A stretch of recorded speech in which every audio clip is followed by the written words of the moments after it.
Waalaikumsalam warahmatullahi wabarakatuh. Oke, anak-anak, sebelum kita mulai pelajaran pada pagi hari ini, marilah kita berdoa terlebih dahulu supaya nanti apa yang kita pelajari bermanfaat. Berdoa mulai.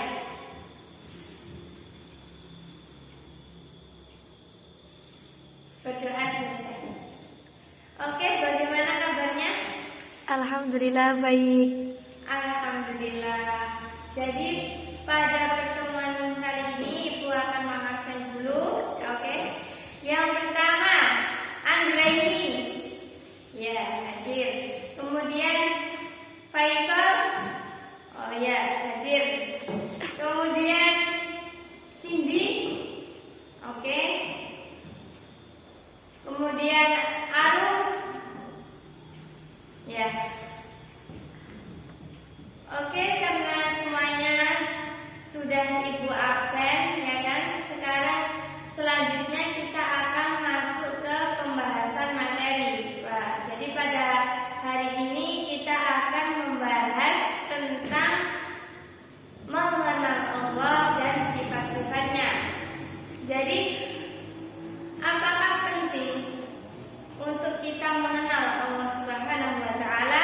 Tentu sangat penting. Karena apa? Karena ibadah seseorang itu tidak akan sah apabila ia tidak mengenal Allah. Sebagaimana yang dikatakan oleh Imam Al-Ghazali. Gimana? La tasihu. Ada yang tahu? La tasihul ibadah illa ba'da ma'rifatil ma'bud. Jadi ibadah seseorang itu tidak akan sah sebelum dia itu mengenal siapa yang dia sembah. Nah, yang kita sembah siapa? Allah. Nah, maka kita harus mengenal Allah dengan benar terlebih dahulu agar ibadah yang kita lakukan diterima oleh Allah Subhanahu wa Ta'ala. Jadi ketika kita mengenal Allah itu tidak sama dengan kita mengenal makhluk. Semisal kita mengenal si Fulana, ada cewek namanya Fulana. Seseorang penasaran dengan dia, maka akan bertanya, siapa namanya, kemudian di mana tempat tinggalnya, ya kan? Apa pekerjaannya, siapa nama orang tuanya. Lalu, apakah mengenal Allah itu demikian? Tentu tidak. Karena apa? Karena Allah itu tidak serupa dengan makhluk. Karena Allah itu adalah pencipta. Jadi tidak sama dengan yang diciptakan. Sebagaimana yang dikatakan oleh Imam Abu Hanifah, yaitu anna yusbihul khaliqu makhluqahu. Jadi tidak mungkin pencipta itu sama dengan yang diciptakan. Nah, kemudian bagaimana cara kita mengenal Allah?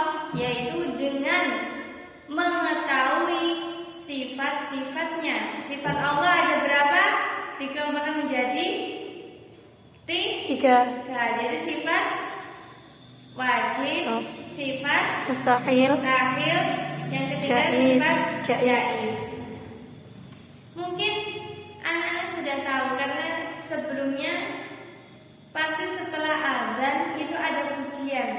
Pujian itu biasanya tentang sifat-sifat Allah yang berjumlah berjumlah 20. Ada yang ingat? Sifat wajib Allah yang berjumlah 20? Cindy ingat? Ingat gak? Ingat ya, coba.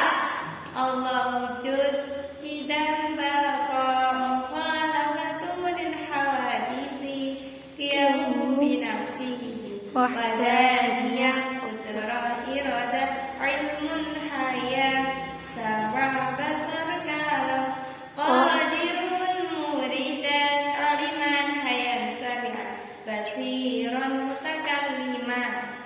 Jadi itu tadi adalah sifat wajib bagi Allah.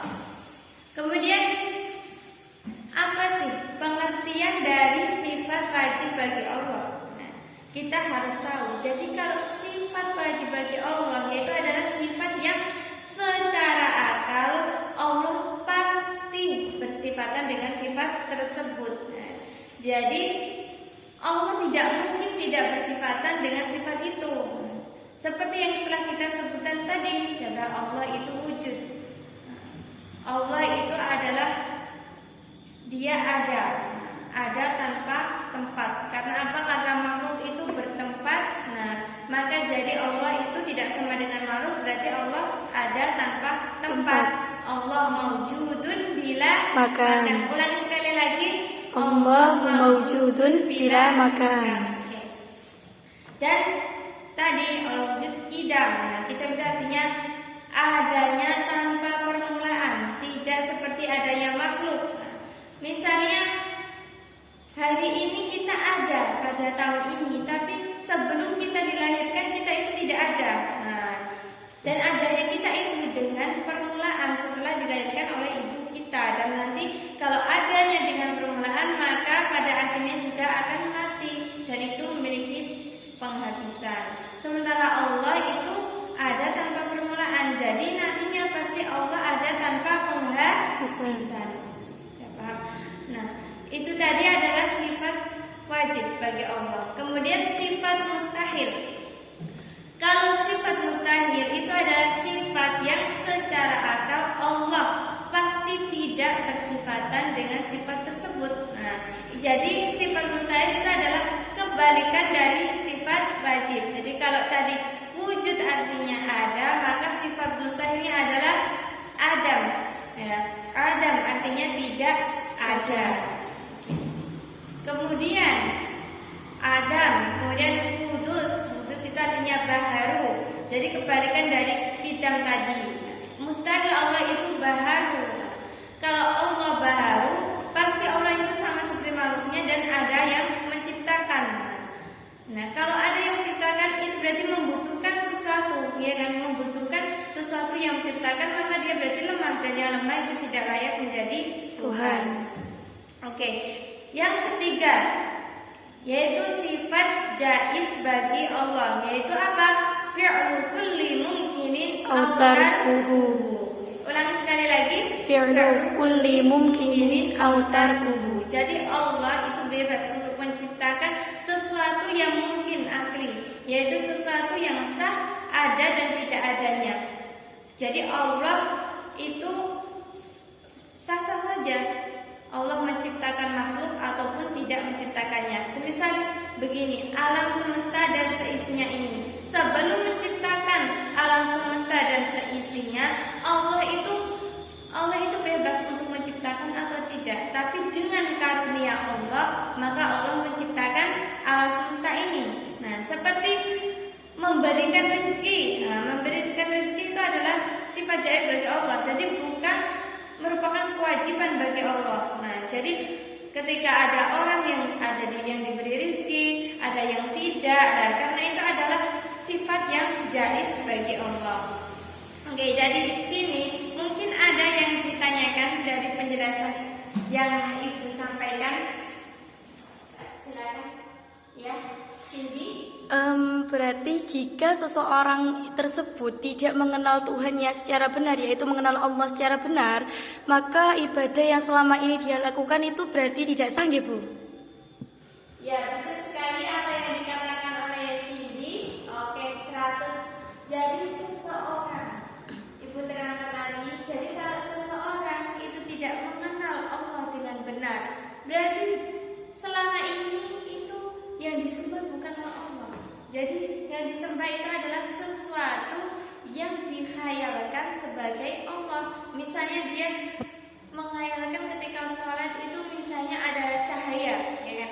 Cahaya bertuliskan lafaz Allah bersinar, nah, terang benderang lah. Dia meyakini seperti itu, Allah itu adalah daw, adalah cahaya. Nah, maka berarti dia itu bukan menyembah Allah, tapi menyembah sesuatu yang ia anggap sebagai Allah tadi. Makanya kita harus mengenal Allah dengan benar, dengan tadi mengetahui sifat-sifatnya, ya, dimana sifatnya itu mukhalafatul hadisi. Itu harus ingat ya. Jadi tidak sama atau tidak serupa dengan makhluknya. Kalau makhluk bertempat, Allah tidak bertempat. Jadi kalau tadi cahaya, ya, bercahaya, itu cahaya itu termasuk makhluk ciptaan Allah. Kegelapan juga makhluk ciptaan Allah. Dan Allah itu tidak seperti makhluknya.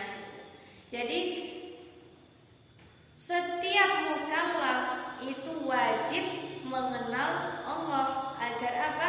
Agar nanti kalau mengenal Allah dengan benar, maka i'tiqad atau keyakinannya nanti juga akan benar. Oke. Dan yang terpenting ya, dengan kita mengenal Allah dengan benar, nah, maka kita itu termasuk golongan orang-orang yang beriman. Dan orang-orang yang beriman itu akan masuk ke dalam surga. Meskipun kalau misalnya Allah tidak mengampuninya, maka dia disiksa di neraka terlebih dahulu. Tapi tadi imannya itu yang sudah benar, maka insya Allah nanti akhirnya ia akan masuk ke surga. Seperti itu. Baik, sekian yang bisa saya sampaikan ya. Untuk memperkuat pemahaman, nanti silakan dikerjakan latihan soal ya tentang sifat wajib, mustahil, dan jaiz pada halaman 17. Nah, di situ ada abisian ya 10 soal, kemudian uraiannya 5 soal. Silakan dikerjakan. Oke, berhubung ini waktunya hampir habis, dibuat PR saja, ya kan? Saya yakin anak-anak juga senang. Pokok harus maksimal mengerjakannya ya. Jangan dikerjakan di kelas, tapi PR pekerjaan rumah silakan dikerjakan di rumah. Boleh tanya saudaranya, mungkin ibu atau bapak, silakan. Nanti ibu akan mengambil nilai dari tugas-tugas harian dan juga tugas ulangan semester. Sekian dari ibu, kurang lebihnya mohon maaf. Semoga apa yang disampaikan